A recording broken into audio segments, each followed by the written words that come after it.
Yo, what is going on, everybody? It's Super Saiyan Paul. I'm joined here today with Unreal Ant Gaming. Today we're going to be talking about what everybody's been waiting for. What's the situation with Dragon Ball GT and Dragon Ball Sparking Zero? It's been very, very mysterious, and me and Alex are going to go and tackle this one. Alex, what do you think so far? You know what? This has been like the biggest mystery so far because everything looks like it's following, and I know some people are going to be like, there's no canon. There is canon. You know, if there's no manga a part of like the actual product, like it's not connected, right? So from what we know, it looks like they could be using OG Dragon Ball characters in the game, which I mean, we've seen in Tenkaichi before. So OG DB, we got Z, we got Super, but there's no GT, right? Which is kind of weird. I'm thinking that they're more than likely going to be saving GT for DLC, which I can see from a market strategy on how that could end up working in their favor. But at the same time, I just think it's not really a good idea, especially to those that want to buy the game for a reason. And you do have a bunch of people that their only reason is to play as GT characters: Omega, Nuova, Super Saiyan 4 Goku, Super Saiyan 4 Gogeta, Super Saiyan 4 Vegeta, Pan, Kid Goku. So, I mean, unless they want to use that as a way to kind of bring in DLC, then that could technically work because you got the 7 Shadow Dragons, you got a whole slew of stuff, you got Baby, Super 17, but I just think that it's kind of odd because back in the day when we used to run Tenkaichi 3,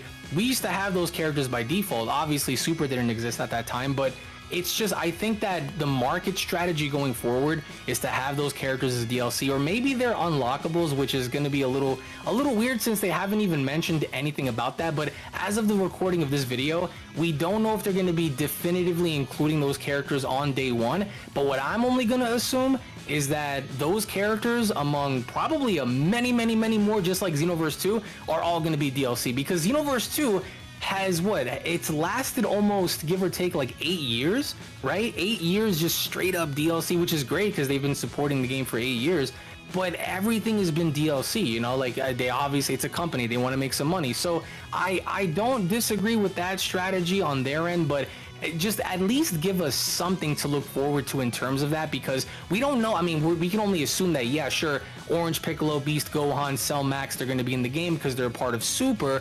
But even those characters they haven't shown, which is a little weird. So are they going to show it potentially, or are they going to save them as DLC as a part of like some superhero package? Maybe. So we might end up seeing those alongside maybe GT characters, because if you think about it, there's a whole ton of GT characters that they can just throw in here, right? So I think that could work. But the biggest thing for me is looking at it from a perspective where if they're going to be including new maps, new characters, then that's fine. But I just see them going into the route where it's kind of similar to Xenoverse 2 with how they did that.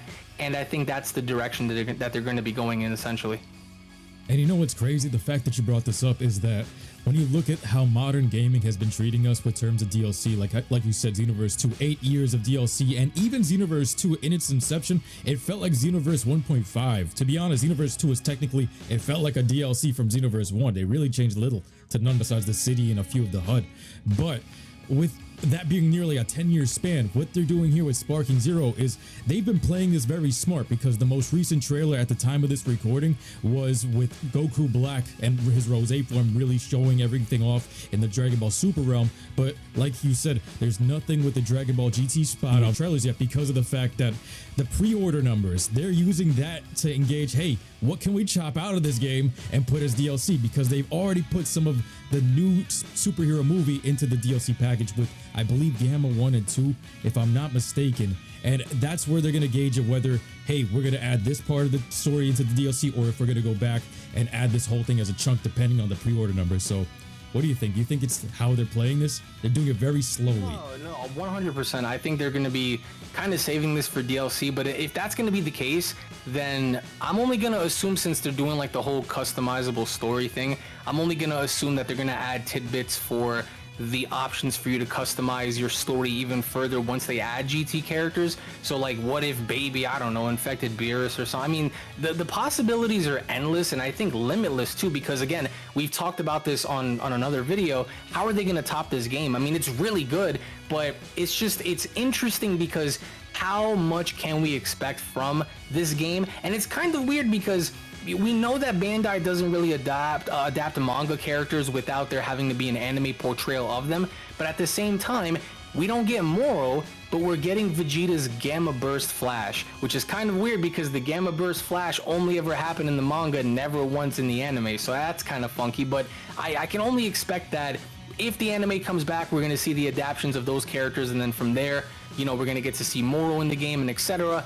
But until then, I think the strategy should be, if they don't already add them in base game already, is to roll out DLC. But I don't think that they should make you wait like months and months and months just to get your hands on Goku and Gogeta and stuff like that, because if you go back to Tenkaichi 3, wasn't Super Saiyan 4 Gogeta like the most busted unit in the entire game, right? So that's going to be so crazy to see how that's going to be like, because are they going to adapt the same thing, or are they going to do something different? And they've adapted the fighters' monologues as well, so every character has like a unique interaction with each other, so that's pretty cool. But I think with GT, yeah, sure, they're going to be saving that. I think Sean Schemmel alluded that he had to like switch up a bunch of voices for all the forms, which includes Super Saiyan 4.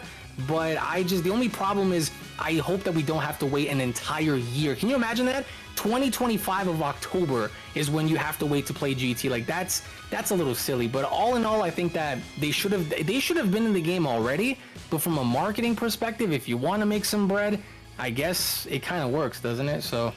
And it kind of shows off the times of how gaming has changed, because back then there wasn't DLC PS2 days. It had to drop there on release with everything, SS4 Gogeta being busted and all. And they even said with this one that they're going to kind of release it faithful to that. So if he's busted, he stays busted, which is going to kind of mess with the DLC sales if it's like old school Dragon Ball characters, because how is that going to scale with that one? But like Alex said, it would be weird if the GT part came out in 2025, but the way gaming culture has been recently, it's like everything's being done in seasons.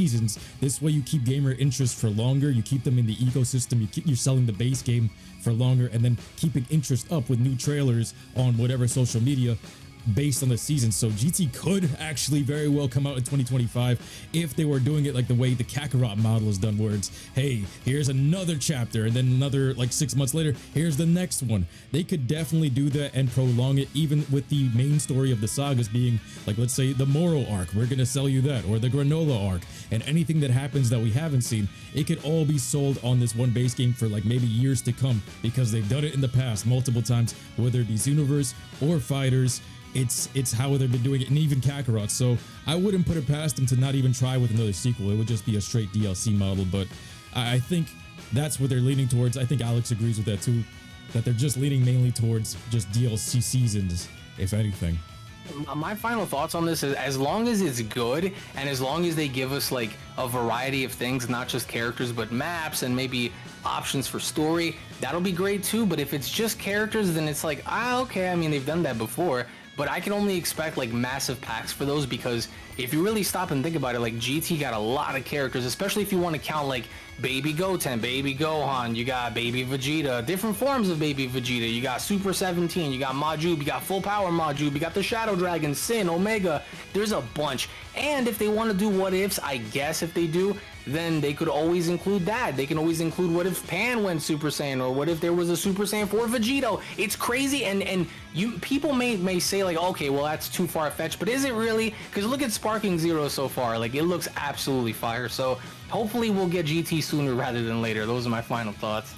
Yeah, and even what he said there, it's like if we might even get what ifs with Pan and all of that, and even like maybe the story mode in the game sold as DLC, hey, they're gonna have to beat the modders to some of these what ifs, because that's what's been keeping the ecosystem alive. If they're selling you DLC, like what would be like a what if character that you see in a mod, that's just bread sitting on the table for them. So who knows where that game might go with the DLC and the cosmetics and all of that, selling you the story mode, maybe the maps, all of that. The possibilities are endless. But like I said, if they're not gonna make the characters, especially with this launching on PC, the modders are gonna do it. So who's gonna sell it? Who's gonna be the one to do it? Anyway, guys, let us know what you guys think in the comment section below. Make sure you guys smash that like button, subscribe to both me and Alex's Unreal Gaming's channel. We'll be seeing you guys next time. All right, take care.